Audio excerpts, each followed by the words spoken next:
is a former senior advisor to President Barack Obama and the world's leading authority on socially conscious leadership.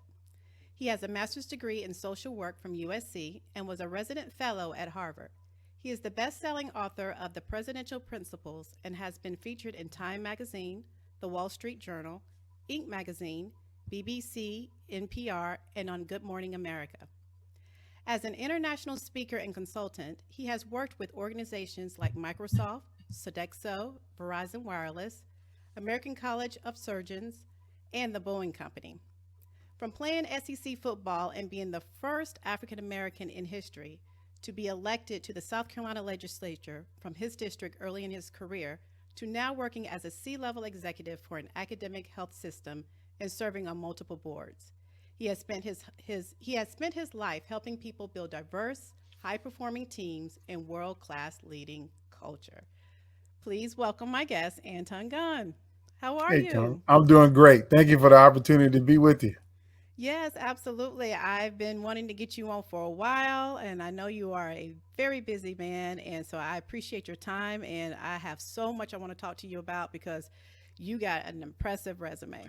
Thank you. Thank you. It's been a privilege of my life to be of service to people, and I've been able to do that in so many different ways. But it's always good to connect with good people who are doing great things. And I will tell you, I'm just so proud of all the stuff you're doing, and so excited just to be a part of it a little bit.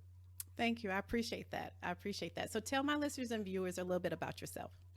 Well, the shortest version of the story is that I'm a native of Virginia. I grew up in the 757 area of Virginia, Hampton Roads. And I say it like that because I was born in Portsmouth, elementary school in Norfolk, junior high in Chesapeake, and high school in Virginia Beach. So Yeah. that's just how I live. And my father was in the Navy. My mom was a school teacher. And Mhm. from them is where I learned the values of service.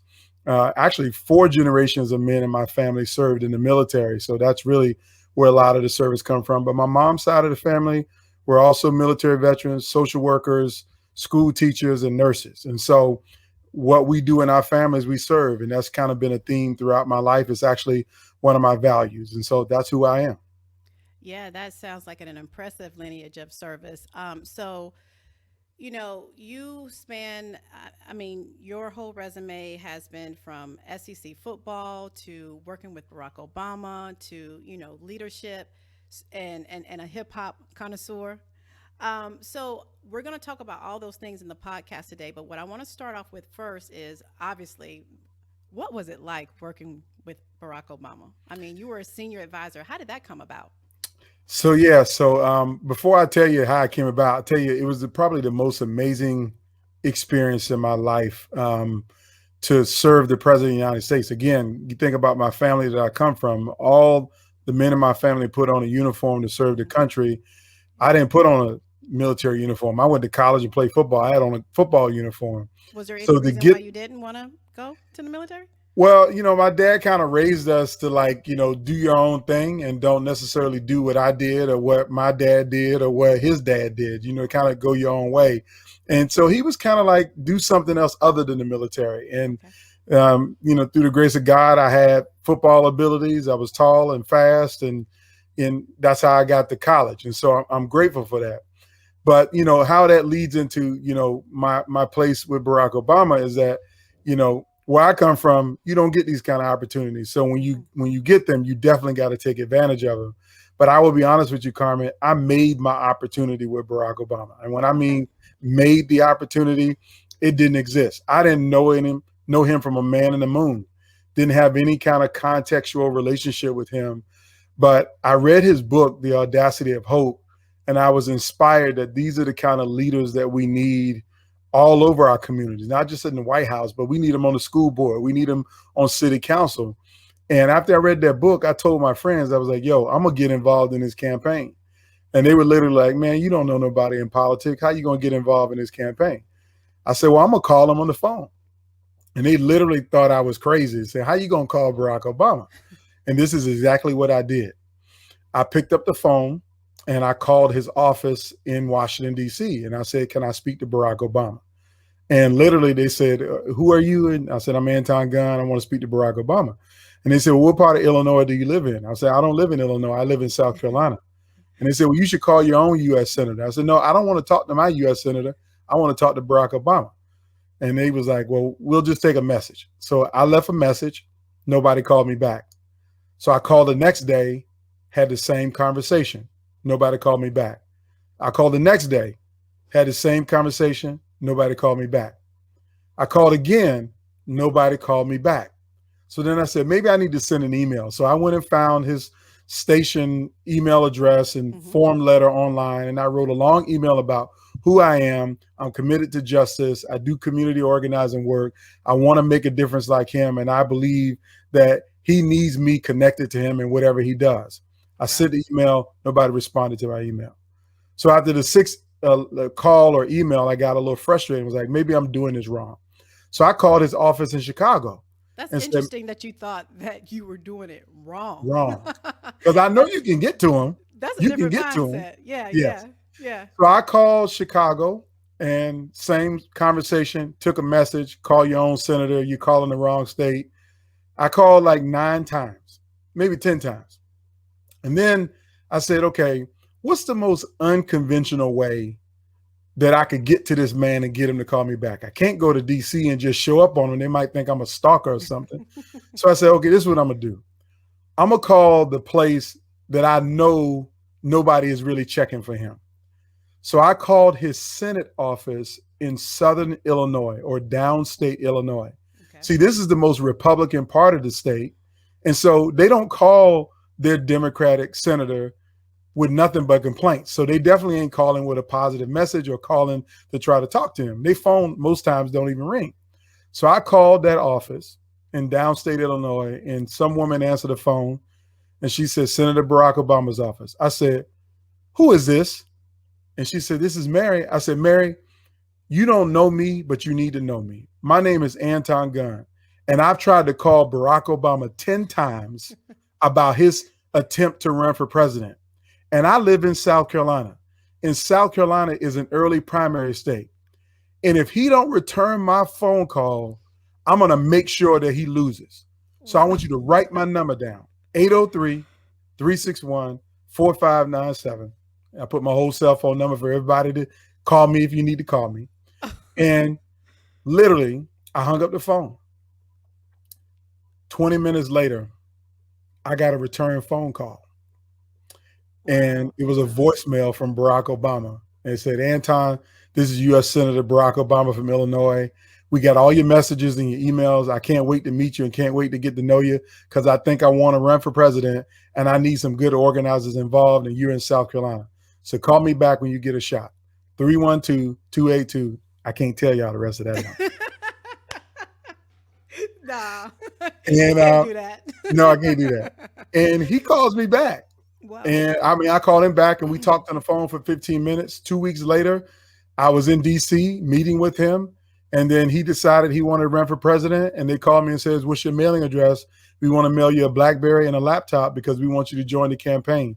And that's actually how I got in touch with Barack Obama, worked on his campaign, and then a couple years later served in his administration. That is an amazing story, not only of perseverance, but just, so most people probably would have stopped after the third time, right? Exactly. Like 3 strikes you out. Exactly. But you kept on going. So what was behind all of that, Anton? So I'm gonna be honest with you, Carmen. That's the hip hop in me. So I know we're gonna talk about hip hop later, but think about all the adversity that Black and Latino kids had living in the Bronx, New York in the 1970s. In poverty, schools failing, people telling them that they're nothing, people telling them that they're not going to be able to make it, no record company wanting to give them a deal, record stations not wanting even to play their music on the radio. Did they quit? Did they ever give up? Did they ever say, you know what, maybe you're right, nobody's going to like my boom bap rap, and they just want to listen to Barry White for the rest of their life? Did they ever quit? No. They didn't quit, and they continued to press. And so when I fell in love with hip hop at 12 and 13 years old, I embodied the culture of overcoming all odds, tell your story, be relentless in what you want, and let the world see you shine.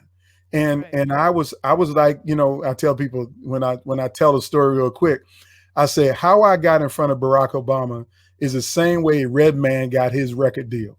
All That right. EPMD was in concert, and they didn't know Redman from a man in the moon. And they were leaving the concert hall. Redman jumped in front of them and started rapping and wouldn't stop rapping until they signed him. So he was like, I ain't letting y'all go nowhere. Right. I'm going to hold you hostage and show you that I got bars Yeah. until you sign me. And that's how he got signed to a record label, is connecting with EPMD in that way. So you got to be relentless at what you want. And that's how I am about everything. You talk to any of my friends, they would tell you, when I decide that I'm going after something, you know, I'm going to get it eventually. It might take me a decade, it might take me 15 years, but it doesn't matter how long it takes. That's It's right. that I'm going to keep working for what I believe I deserve to have, whether it's an opportunity, whether it's a contract or a consulting opportunity. I'm going to work for it. And we all should have that mentality. I love it. I love it. That is definitely, I think, the mentality that we all should have when we're trying to go after our dreams. So let's talk about your, okay, so you played SEC football at South Carolina, Mhm. our school. Our school. That's right. And so, and then how did you go from playing SEC football to politics Yeah. and being the first African American elected in your district? Yeah, that great question. So it all started really, Carmen, when I was at USC. I was a student activist. A lot of people didn't know that I was a student activist as a student athlete. So here's the two things that kind of stands out. I was the founder and the creator of the USC Student Athlete Advisory Committee. It was a committee of student athletes who talked about issues that were affecting student athletes and brought those concerns to the administration of the university and the athletic department. And so I created that at USC. And so I was kind of like an activist around making sure we can take the classes that we want and that we can fight to be a student as well as an athlete, because you know how hard it is. Absolutely. They force you to just be an athlete first and a student second. So that was my first taste of activism. The second part of that is I was the first athlete from the University of South Carolina to represent our university at the SEC Student Athlete Advisory Committee. So I served in a capacity to represent my school at the SEC Student Athlete Advisory Committee. And so I lobbied on issues around, the SEC and how we need to make sure students are well represented in other kinds of ways outside of just our sport. So I was an activist in college. I worked on a few campaigns. A fraternity brother ran for student body treasurer and got elected, and I worked on his campaign. So when I graduated from college, Carmen, I didn't stop doing that kind of work. I became a grassroots community organizer doing activism work. And my first real job after college, and I say real job is because I did a bunch of part-time stuff and never made any money. But my first 9 to 5 was at a small nonprofit called South Carolina Fair Share. And my boss hired me to knock on doors in low-income public housing projects in Columbia and ask poor families about their experiences when they went to the hospital. Did they get treated right? Did they get treated fair? Did they get looked down upon? Did people call them out of their names? And what I learned is that if you're poor, Black, Latino, Native American, gay, lesbian, transgender, you might get treated like crap when you show up at the hospital, particularly if you don't have health insurance coverage. And that became the passion of my life, is fighting to make things right for people that get treated unfair. I despise injustice. And so the next 10 years, I did that all over South Carolina and all across the country. And when I would get frustrated with politicians who wouldn't do the right thing, they refused to do the right thing for political reasons, it would just amp me up. And one day I got amped up to run for office. And I ran for the state legislature and I lost. Everybody loses the first time they run, and I lost by 298 votes, but I was inspired to keep pushing. Again, I told you, when I decided I want something, I'm gonna go after it. And 2 years later, after I lost that first time, I won by 3,000 votes, and I got elected to the South Carolina House of Representatives, first African-American in the history of my district, and first Democrat in 25 years. And I was happy to serve the people of South Carolina. And how many years were you in the legislature? Just 2 years. Let me tell you why I was only there 2 years. Because it was in my second year of the legislature that I got a call from Team Obama in Washington, D.C. that asked me to come and serve in his administration and help them implement the Affordable Care Act, because they knew I had this background in doing healthcare advocacy work and that I understood healthcare policy. So I got asked to come and serve in his administration. So at the end of my first term, I announced that I wasn't running for reelection and that I was going to serve my country by working for the President of the United States. That's amazing. That is amazing. So, you, what does it mean to be the admired executive, and why does it matter? Yeah, so the admired executive is a concept that I came up with and have been working through. I've worked with a lot of C-level guys and gals, Hmm. whether you're talking about CEO, CFO. I've been around a lot of them. And to be honest with you, people admire them for their paycheck, but that's about it. Hmm. Because some of them are the meanest, nastiest individuals you could be around. How they Why? talk to Why is people. that? Is it because of Um, the power that they think they have? yeah, I think it's power, and they also think that they think everybody wants something from them. I mean, it's Hmm. sometimes it's kind of like that celebrity. You see the celebrity that is cool on camera, or they're great at a Hollywood movie, but if you ever walked up to them and asked them for an autograph, they'll treat you like crap. Or Yeah. if you disturb them while they're having dinner, they'll treat you like crap. Not all of them are like that, but some of them are like that. Yeah. And what I found is that you know they're being admired for the wrong reasons, and they also end up leading organizations where it's toxic in the workplace culture, Okay. that people literally show up just because they get a paycheck, that they don't love what they do. They don't love the people that they work with. They don't love how the boss doesn't value diversity and inclusion, how the boss doesn't celebrate successes but always yells about the failures. And so I wanted to teach leaders what I have mastered over my 25-year career, is how to be a leader that inspires and empowers people to be their best self. How to Hmm. be a leader that no matter what adversity your team is facing, it's your responsibility to make things right. Your job is to make the world a better place because you're in a leadership role. Think about people like Nelson Mandela, Yeah.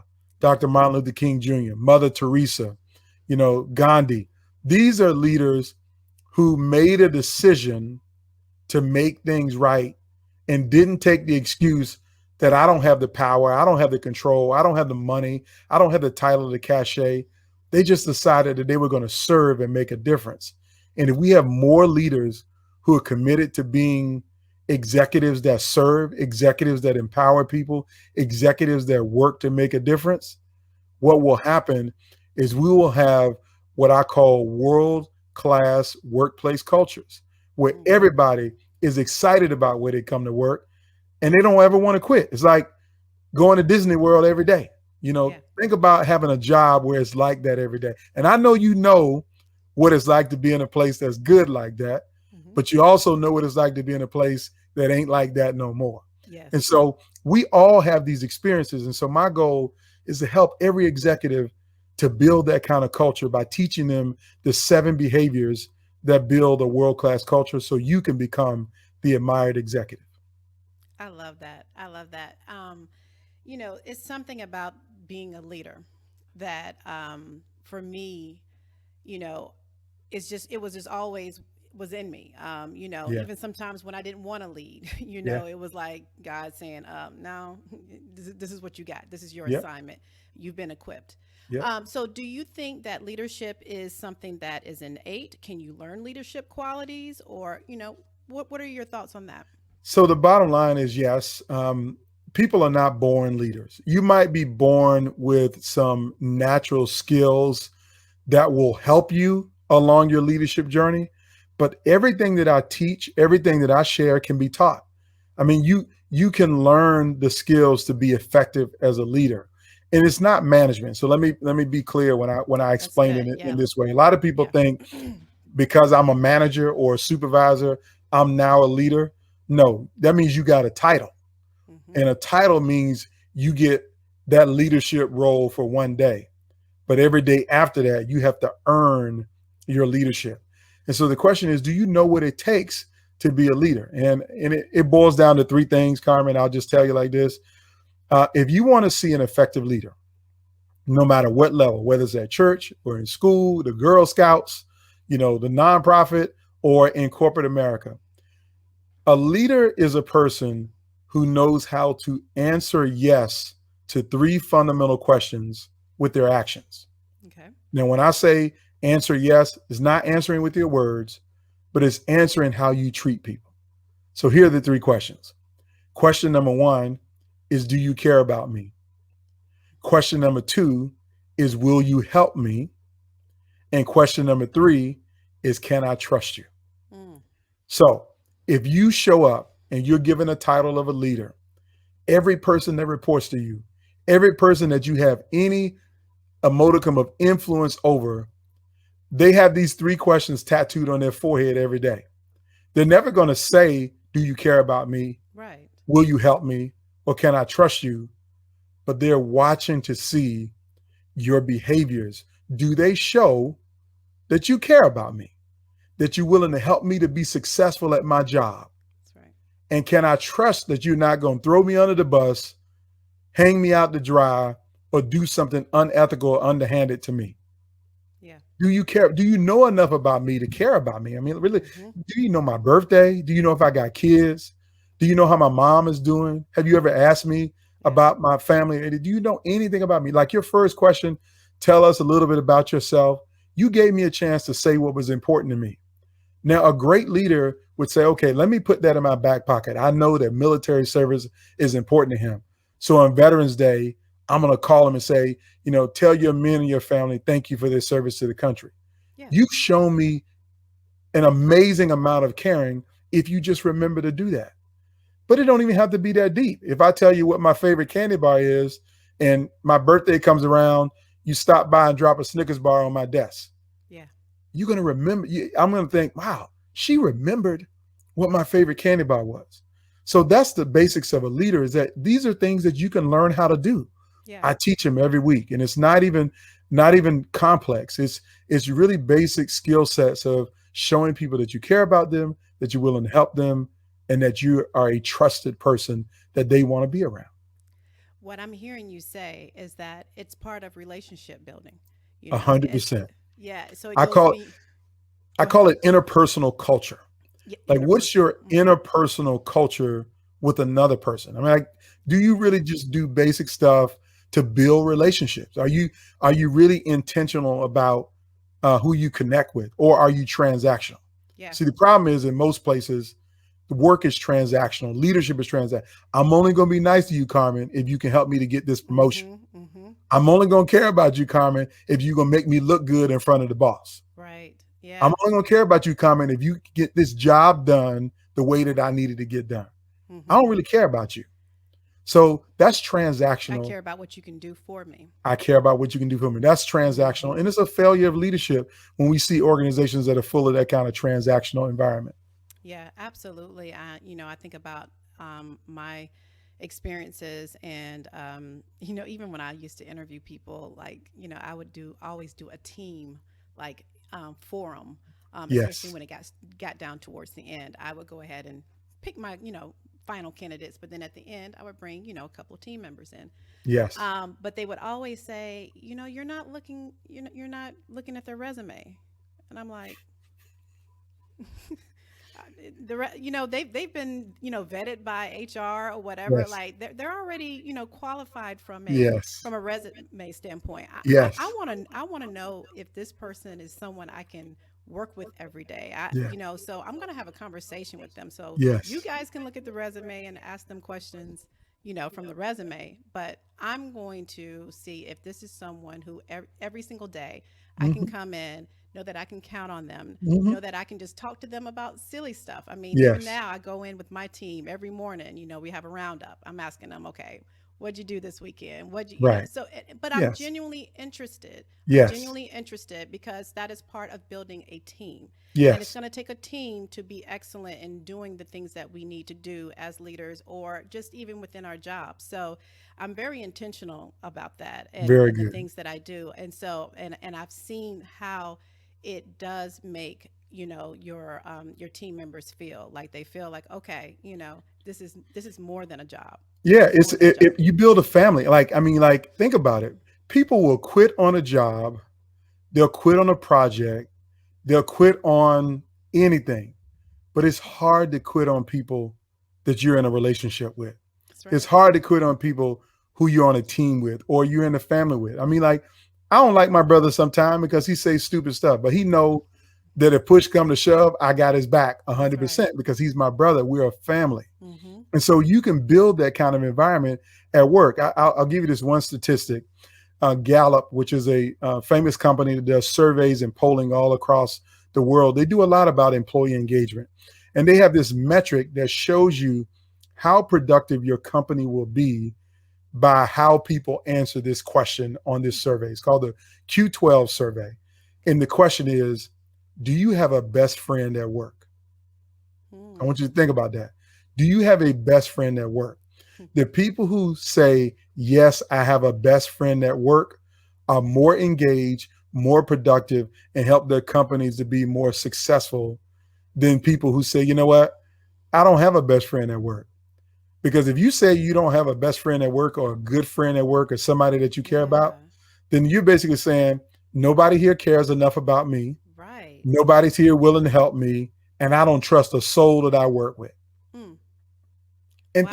think about that. How do you be effective as a team if you don't care about the people you work with, if you're not trying to help them and you don't trust them? Right. That means you're just going to your job, doing what you got to do, and you're just going back home. You collecting a check. Wow. You collecting That a is a check. great question. I've never really thought about it like that before. Look, I'm over here going back through all my jobs, and I'm Right. like, Did you have a best friend at work? that is great. No, I think that is a definitely a great indicator of workplace culture. So you lectured at Harvard University. Hmm. What was that experience like? I mean, Anton, I'm over here just like sitting here thinking about all these different things. I'm like Barack Obama, Harvard, Yeah, Harvard. it's How did that come about? Come on. so amazing. It's just so amazing. Here's another story, and I'm gonna be real honest about my self-doubt too. And Okay. and this is where Harvard comes in. So I finished my time in the Obama administration, and I'm full time doing management consulting and leadership speaking. I'm speaking all over the country. And a friend of mine calls me on the phone. He says, Anton, I need you to apply for something. I was like, apply for what? He says, well, Harvard has this fellowship program where you go live on campus. They give you an apartment on campus, townhouse, really. And you get an office in the Kennedy School of Government, and you spend every day meeting with ambassadors and heads of state, but you have to teach a study group and lecture on a subject for the whole semester. So you're living there on a whole semester. And so I think you would be good for it. And I said, fool, why are you calling me with this? You know, ain't nobody in no Harvard going to accept somebody like me. I went to a public high school. I had a marginal GPA. I don't have no Ivy League pedigree. And, I went to a public university. I went to University of South Carolina. I'm not no Ivy League kind of cat. He was like, no, they want people like you. No, they don't. Get off my phone. So I got Wow. off the phone with him, and I just moved on with my life. He called me back 2 weeks later and was like, I really need you to talk to them. They would do great to have somebody like you up there. And I said, man, they're not going to accept somebody like me. They're not going to accept somebody like me. It just And ain't going to work and out. and what? And this was after you worked for Barack Obama Yes. that you had Yeah. these thoughts about No, and yourself. let me tell you Wow. why. Let me tell you why.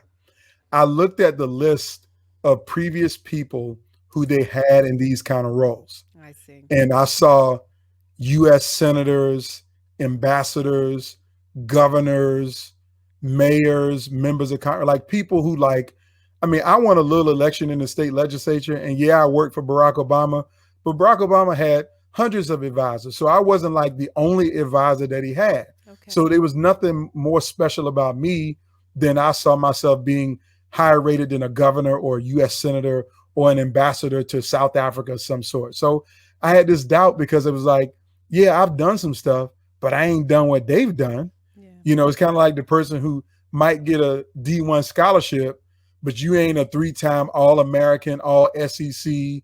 Yeah, I made it to that level, but I ain't like them. And that's what I Yeah. was saying to myself. Wow. And then what happened is this person, he badgered me. He called me the third time. And he says, Anton, just do me a favor and just talk to him. I'm not saying apply. Just talk to the person who runs the program on the phone. And so I picked up the phone and I called this guy.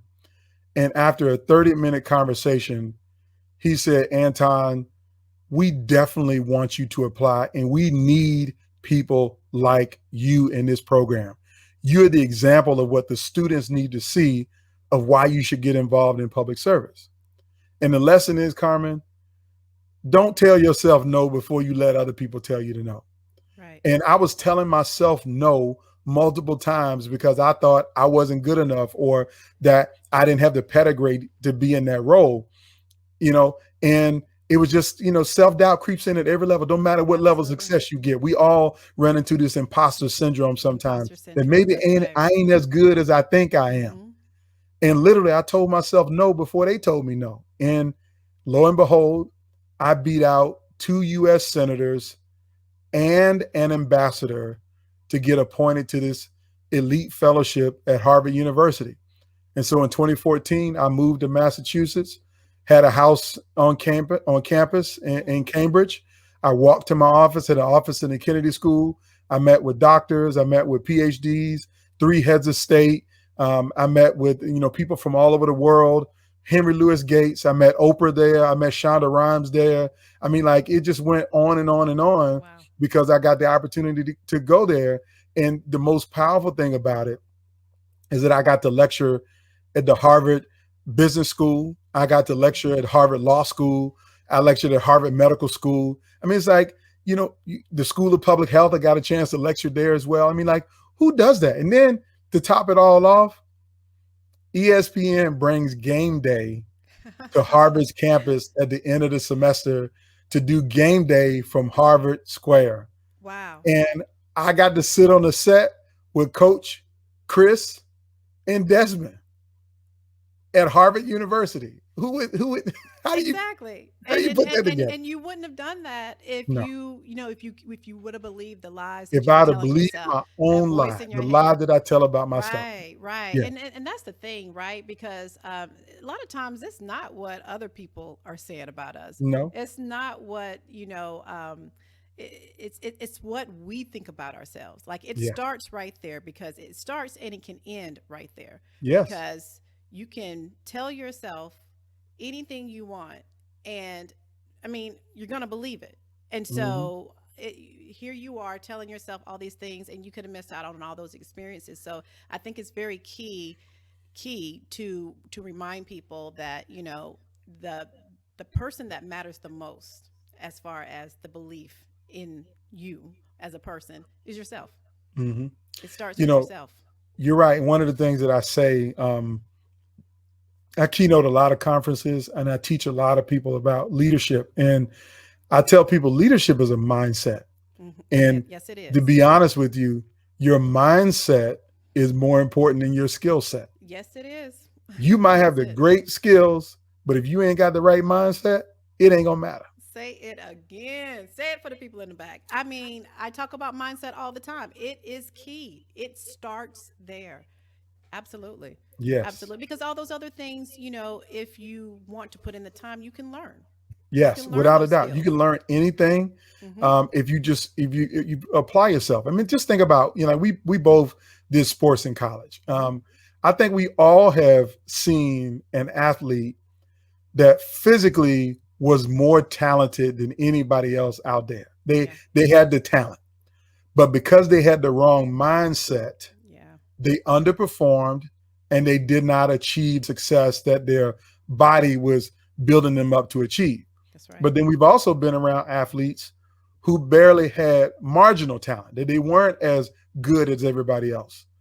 But their work ethic and their mindset around the job was superb to everybody else, and they overachieved. I mean, it's like the Tom Brady syndrome. I mean, That's right. that man was slower than molasses going up a mountain in a snowstorm. He was the 199th pick overall. He was weak. He ain't had no muscles. He looked flimsy and flamsy, but he is the GOAT when it comes to quarterbacks in the National he Football is. League. I don't care what nobody got to say. Oh, no doubt. For sure. For sure. We The can mindset. agree. We can agree on this goat. Okay. Yes. We can agree on this goat. Yes, not the other GOAT. Let's not talk about that conversation. That's Only why. That's why I said we can agree on this goat. on this GOAT. But no, No, absolutely, for sure. I mean, I like that. It is definitely the Tom Brady syndrome. Because and people forget that he was what is it called, Mr. Irrelevant or something Yeah, like that, the last yeah, person in the draft. yeah. But absolutely. So mindset, sets you up for everything. So let's transition a little bit into Sure. what you are doing now as far as helping to create better workplaces. Hmm. So you wrote an article last summer, and it was an action plan for executive leaders in the wake of the killing of George Floyd. Yeah. This article was very, very powerful. Why did Mm. you write it? So, Carmen, you know this, working in corporate America, many times we might be the only person that look like us on our whole team, or on our own floor, or in the department that we're in. In years of being climbing the corporate food chain, sometimes you might be by yourself a whole lot. You might be the That's only right. woman in the room. That's right. And so it's already generally isolating. You're fighting against, whatever isms that exist in the world, but you find a way to persevere. But what happened after the killing of George Floyd, everybody that I talked to like 150 people, friends of mine that I just checked on to Mhm. say, like, I got a mentee of mine who is a senior vice president at a large financial institution, one of the largest in the world. He's been the only one on his floor for 3 years. Mm. He played golf with these guys. He hang out with them. They're all buddy buddy. But after George Floyd was killed, he heard death silence from all of them. Nobody said anything. Nobody checked on him. And he called me in tears, like, Anton, what am I supposed to do? I mean, like, I thought these guys were my friend. They can't even acknowledge what they saw Yeah. on TV is wrong or unjust, and ask me how I'm doing. And so I started seeing that so many people in corporate America were approaching this whole thing wrong, that they It's weren't very checking on difficult. their people. They don't have a strategy around diversity and inclusion. And basically what they were doing is saying to every employee of color, every person that fits any kind of framework of diversity, we don't care about you. We ain't trying to help you, and you can't trust us to have your back. Mm. And so people will leave an organization in this world where talent is a premium across the world. I mean, think about how many people are changing jobs every day, because the smart companies know that having talent is the half of the battle. The other half is developing that talent. Yeah. So they'll chase great talent. And so I wanted these executives to know that if you don't find a way to address diversity and inclusion, if you don't address racial justice, or at least have a conversation with your Black employees, you're going to lose them. And Hmm. your company is demonstrating how toxic it is for people of color. And maybe we already know it's toxic, because if we go to your website and look at the top C-suite people in the company and we don't see nobody that look like us, you already told us that maybe people like us can't achieve their level. Or if I look at your corporate board and I never see anybody diverse, or if I look around and see that there's only one department, I mean, there's only one person like me in a whole department, you're showing people that they have a hostile culture, and Yeah. we got to fix that. So my job, I want to help them. Absolutely. When you said that about the not being able to find the talent, I was thinking about, well, who was the CEO a couple of months ago? I think it was for a bank, Wells wasn't Fargo, it? Yeah, that one. yes, The audacity to have said that. yes, You know, silly, it will. I mean, it was just like, what do you mean you can't right? find the talent? What, He what, ain't what looking. do you mean? And Right. then you know what was worse about it? After he said that, there were two other news stories about how many Black women executives had left the company in the Mm, previous 2 years, citing how they were not treated equitably and not given opportunities. So you had the talent right in your organization, that's and right. they all left. But now here you're gonna stand up and say, I can't find nobody. I mean, So really? irresponsible. It was such Yes. a very irresponsible statement. And it just shows that, even when you have a chance to just say, you know what, you're right, there's talent out there. We just haven't put any effort into really, recruiting. You're Hmm. going to say you couldn't find? Right. Yeah, Right. that was good. Terrible. And so my whole business approach now is, um, I want to help people to build a world class culture with Hmm. diverse, high performing teams and great leaders and executives that everybody admires.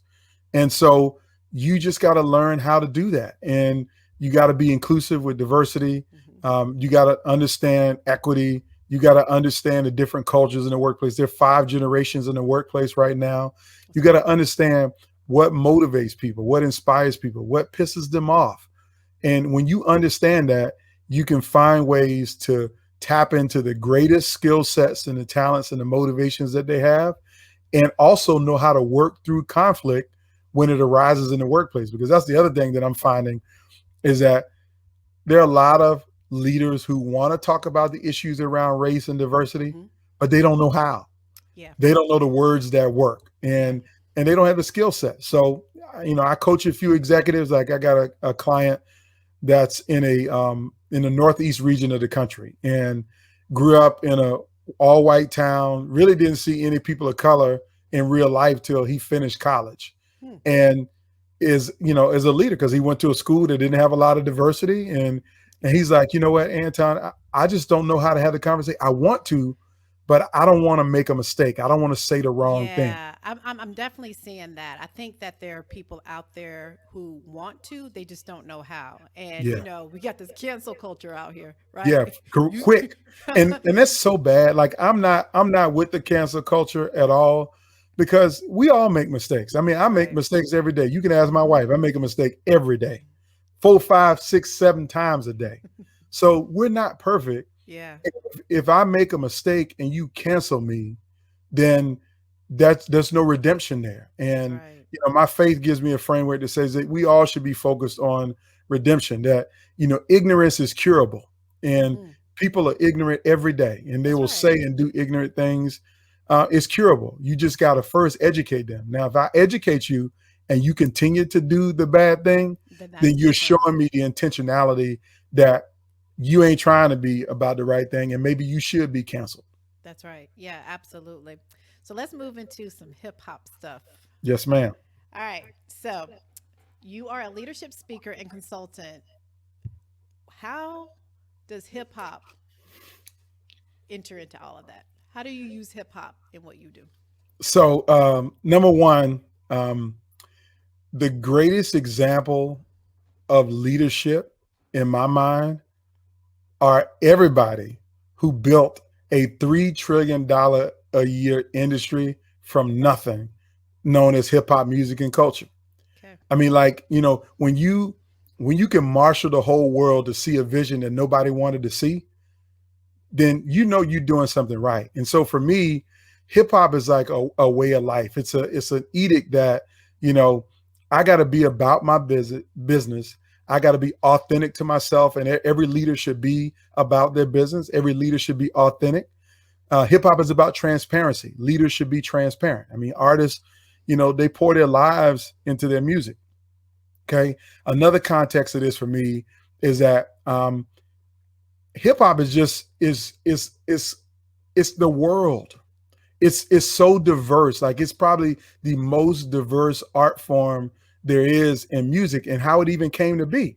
So, I started telling you in the beginning, Black and Latino youth are the ones that were rapping on the mic, scratching on the turntables, and breakdancing in the streets. Mm-hmm. But they were doing that in the streets for many, many years, and nobody knew about it until the Jewish kids whose fathers and older brothers owned record Record labels companies. Yeah. gave them record deals to put the music out. And then even when the music came out, it still wasn't being played everywhere. And it wasn't until the downtown dance scene that had a lot of LGBTQ persons involved in it Yeah. started playing their records at the clubs and at the parties that it began to grow. And so when you think about what leadership is and what a leader should be, a leader should be able to lead an inclusive community to a better place. And for the most part, hip hop has led to a better place. Now, let me go ahead and caveat and say a lot of the music today is trash. And, You're just gonna we say it both, like that? Just yeah, I'm trash? gonna just say straight trash is garbage because Mm. it's fast food. That's what I call it. Like Okay. Okay. the hip hop that I grew up on and you grew up on, it's like a home cooked meal from your grandma. I It see. put a lot into it to make it, and every meal was going to be different. But now today, hip hop is like Chick-fil-A. It tastes good and you can get it quick, but you know what? It ain't nothing but grease, salt, and sugar if you're drinking a lemonade. And so, yeah, it's good, but it's grease, salt, and sugar. And so, Wow. how long can you sustain Off of off of grease, grease, salt, and salt, sugar? and sugar. Isn't it killing Okay. you from the inside out? And that's what I feel like with the music today. Yeah, I mean, hip hop has definitely gone through its different periods and things like that. But what do you say to the people who are like, but you're an old head, Hmm. you like what you like, man. This Yeah, this is what it is today. yeah. And I'm okay with that. I will be happy to be called the old head. I am what you call a classicist in hip hop. Okay. I'm really into the classics and the origin of the culture. Like if you think about any other genre of music, you know, rock and roll is different today than it was when Chuck Berry was first strumming on his guitar. Yeah. But the greatest rock and roll musicians would never ever take credit for being successful in music without giving Chuck Berry some credit. And so Okay. my context is what's lost is that the newer generation, yeah, they can make their music and make their money. And I'm so glad so many of them are making money and getting out of dire poverty circumstances. But you got to understand that which you come from. Like here's how I'll put it. Miles Monroe has a great quote that kind of sums up the way I think about myself as a leader, the way I think about hip hop, the way I think about your role as an admired executive in your company. And Miles Monroe says, success without a successor is a failure. Mm, okay. Success without a successor is a failure. I get And that. so if you don't use your gifts, your talents to leave the world a better place after you're gone, you might be successful. You might sell a lot of records. You might make a lot of money. You might even be CEO of the year. You might be successful, but you will never be significant. Hmm. And the people who change the world are the ones who strive to be significant. And I know the music that I grew up on, they focus on how can I be different than what everybody else is doing? Hmm. Not copying what everybody else is doing. How can I be different than what they're doing? Tribe didn't sound like Boogie Down Productions. Boogie Down Productions didn't sound like EPMD. So everybody was trying to be different, to stand out in the market, to be unique, to bring their personal brand into the space. Hmm. But now I can put on 5 songs in a row and I can't tell the difference between the artists and who's saying what. I mean, the only artist I Yeah. can really tell the difference about is Cardi B, and that's because of her accent. But Yeah. other than that, everybody else sound the same. Yeah, no doubt. I mean, and I'm listening to you and I hear you. So I hear one particular thing is that being able to pay respect or homage to those who came before you. Just even some, like, it's just some recognition, right? Yes. Yeah, no doubt. Realize that the beat that you got right now didn't come from you. Okay. Well, I mean, is there really any original beat anymore? No. Yeah, I mean, you got You the can. incredible bongo band from 1974 that became the greatest, the Apache song. That was like one of the greatest break beats in hip hop. That's Okay. original. But you're right, it's not original. But again, the context is, do you know where it came from? Do you at It least ain't know got to where be it came original, from? but do Right. you really know where it came from? Yeah, yeah. I can definitely feel you on that and say that that is a piece that is missing. But like with all things, man, people come and they just trying to get theirs. They're just Yes. trying to And get theirs, again, they're going to be successful, but but who's going to not be significant. significant? Like I remember somebody had a song. I don't remember when it was. Some that Whip Nene song. Okay, everybody knew the Whip Nene song Okay. that summer of 2015 or whatever. Have they ever made a song since then? I don't think they made a song that mattered. Like, I don't even know who did it. right? Well, Lil Nas X. Let's talk about him real quick. So he made Oh a song a man. couple years ago, Old Town Road, country music. Has he made it? Has he had another hit since then? No. What about Yeah. Soldier Boy? He had another hit since then. I mean, like they all successful. I'm so proud of their success, but they're not significant. Yeah. Yeah. But yet, Public Enemy is significant. Well, no doubt. KRS-One is significant. And it's also too because I mean, you if you talk about the ones that you're talking about significant, I mean, they had a message. They Yes, had a message. yes, yes, And you were talking about personal branding. I mean, that's what it is. It's a message. It's a yes, story. It's yes, you're actually you're actually giving something to your listeners, right? Yes. Instead of just a beat, or instead of just some lyrics that you're dropping or Hmm. whatever, you're giving them an experience, because that's what a personal brand is. It's an experience. Without a And doubt. so that's what those earlier groups had. They were giving people messages and experiences through their music, and not just something just to feel good or to bop your head, just right now while we're in the club. So Yeah. yeah, that is what's missing in those types of music. So Yeah. who now, okay, so we know all the ones that you that you love, Uh, who is who's on your playlist right now? Who deserves to be on Anton Gunn's hip hop playlist right so now? the only thing on my playlist now is old school artists, and I'm a like I said, I'm a classicist. I'll live in the past all day. Um, but I would say, if I'm thinking about modern artists or artists who are performing music now, I know everybody wants me to say Kendrick Lamar and J. Cole, but I'm not going to say them. They're not bad artists at all. Hmm. But Logic is an artist that I really do like, and a lot of people don't even know who Logic is. But he's a great, great MC, great lyricist. You know, I, I try to listen to my daughter's music. She's 16. Um, I She can't. probably got every Lil Look, Lil that's on right. her. I don't like nobody that got Lil in front of their name or Young in front of their name. I can't That's do the right. Lil, You Lil and Lily Young. Young.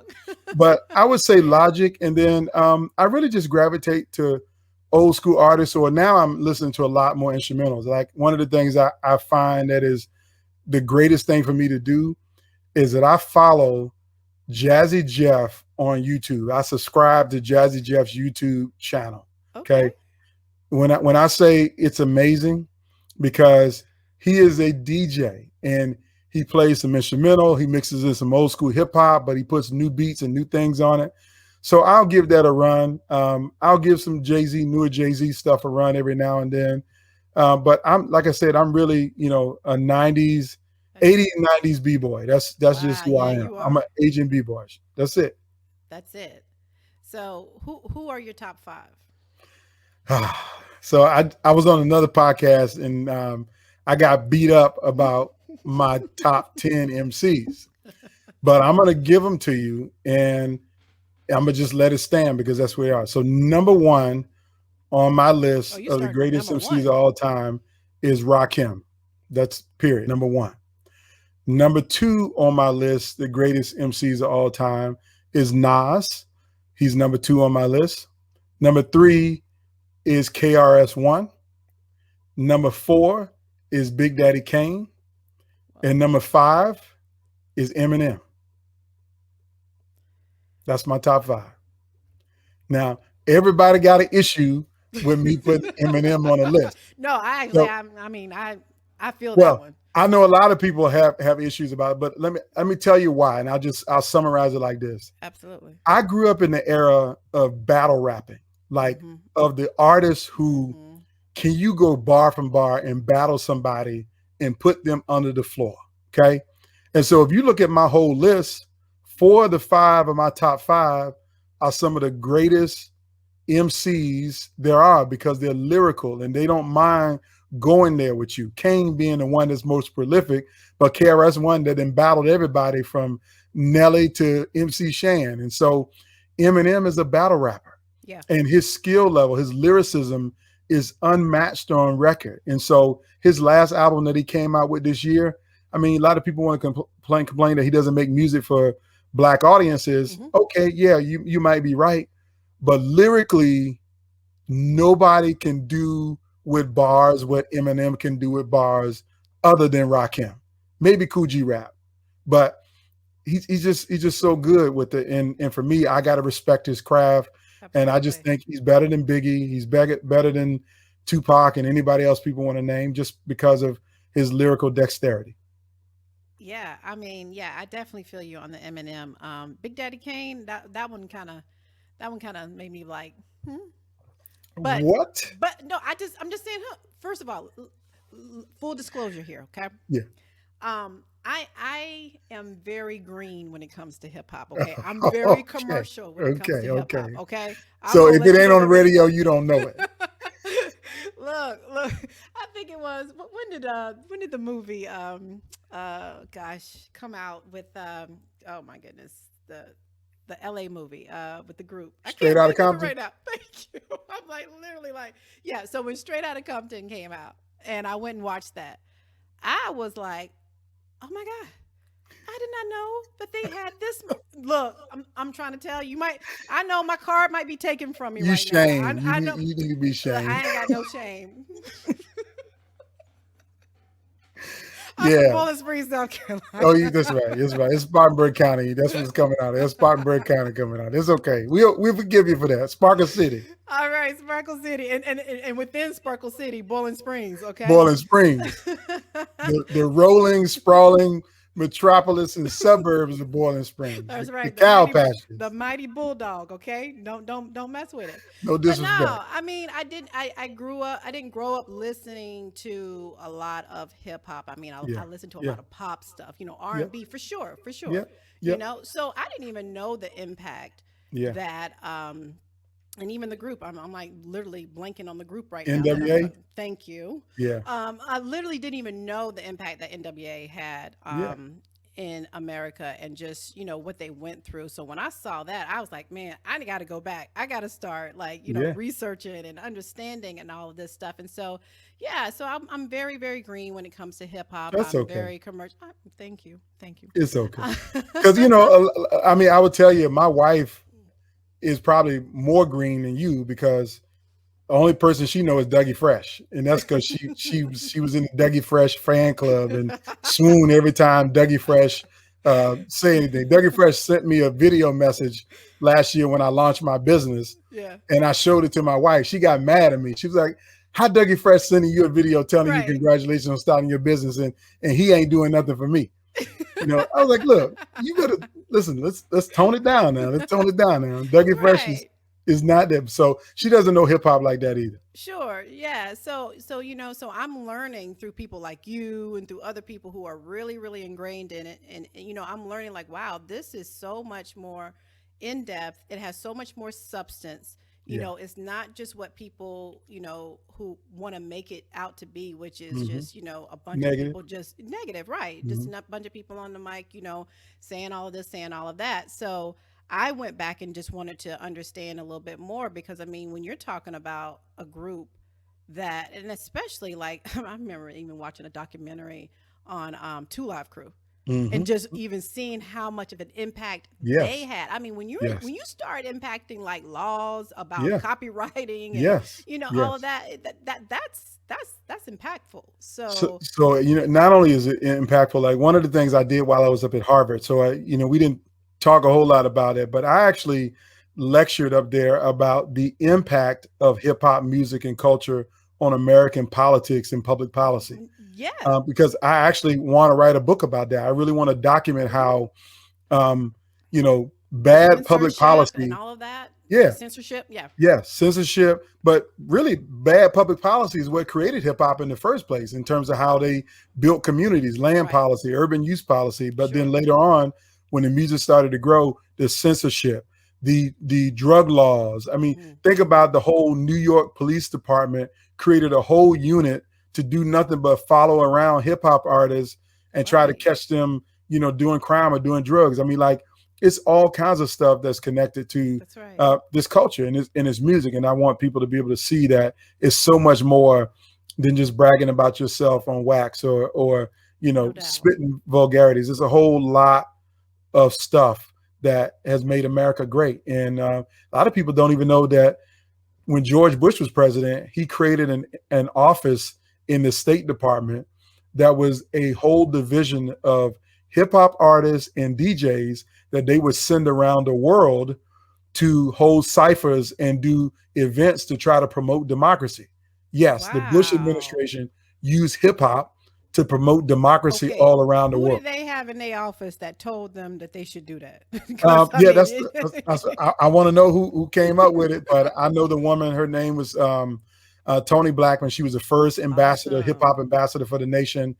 Great MC, Wow. knows the culture through and through. And literally, her job was to pick up 2 or 3 DJs and 2 MCs and go to places like Tunisia and build ciphers and let MCs from Tunisia rap about what they're dealing with in terms of oppression and injustice. And it's been so impactful that there's a hip hop group in Senegal that actually was responsible for the president getting elected in Senegal because of the album that they wrote about the incoming president who wasn't doing a good job. And so all the people followed this rap group, got rid of one president and put another one in office. And then when the one got in office and started being corrupt, the rap group made another album about the one in office and got rid of him and put somebody else in. You can't tell me hip hop ain't powerful when you can change and change government in the country because of the music and when you spitting rhymes over a great beat. No, no doubt it is. What is your hope for hip hop going towards the future? My hope for hip hop going forward is that the music gets back to the creativity side, that gets back to helping people to find their own unique voice and bring their uniqueness to the world. Yes, the money is there, and I know the money now drives the decisions that people make and what songs go on the album and what songs don't. But I'm hoping that we see hip hop stay connected to the youth, but be a vehicle for them to express what's going on in this world. Like, I mean, when we grew up, hip hop artists made songs about political issues and social justice issues and what's going down. You have a few artists that do that today, but I mean, where's the Black Lives Matter hip hop album? Where's the, anti-racism hip hop album that's not being made in the subversives on the corners of the hip hop, but I'm talking about as #1 on the chart, the one that everybody's playing in their car, the one that get played in the club. Because we had our Fight the Power. Fight the Power was a #1 song in the summer of 1989. It was a theme song for a movie, the #1 movie in 1989, which was Do the Right Thing. So when are we going to have, music that inspires creativity, to focus on justice and fairness back into the mainstream where it's popular? That's what my hope is, the hip hop comes back to that. And there are probably some artists out there who are doing it, but I'm just hoping some leaders of these record labels will evolve a little bit and say, listen, I want to invest and double down in helping you to bring your art to the world. I hope so too.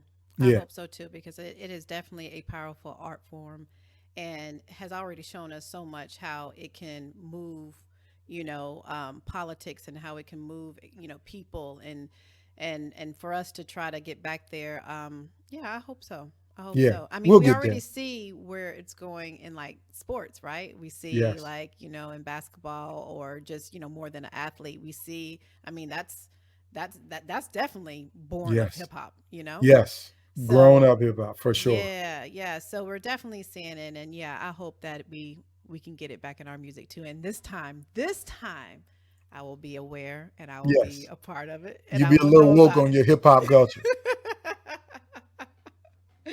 All right. Hopefully I got my card back. Y'all give me my card back. You can have it for a little while longer.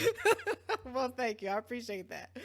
Well, listen, I enjoy this and I could sit here and talk to you all day because there are so many of the topics that you are expert in that I love and that I really enjoy talking to people about. Your leadership is exemplary. Thank you. I for whatever reason wasn't following you on Instagram. I am now, but I'm friends with you on Facebook and I love the stuff that you post. It's very thought provoking. I love how you put your voice out there and your opinions about things and you get people talking and thinking in a very different way. So thank you for that. Thank you. Thank you for inspiring me. You inspire me because I reached out to you probably back in 2015, 2014. And I told you, I was like, you know what? I want to do something. I want to, I want to learn how to organize. And you told me to go out and get this book.